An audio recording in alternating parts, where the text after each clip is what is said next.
ஒரு நாள் ஒரு விவசாயியின் கழுதை கிணற்றில் விழுந்தது. கழுதை மணிக்கணக்கில் சத்தமாக அழுதது.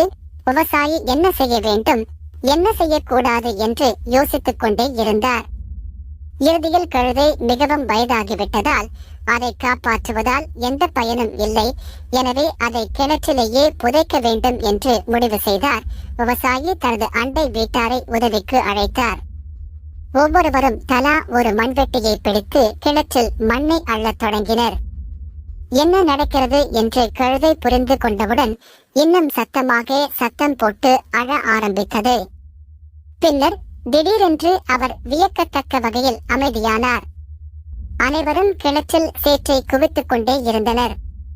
விவசாயி கிணற்றுக்குள் பார்த்தபோது ஆச்சரியத்தில் திகைத்தார். முதுகில் விழுந்து ஒவ்வொரு மண்வெட்டியிலும் கழுதை வியப்பூட்டும் வகையில் நகர்ந்து கொண்டிருந்தது.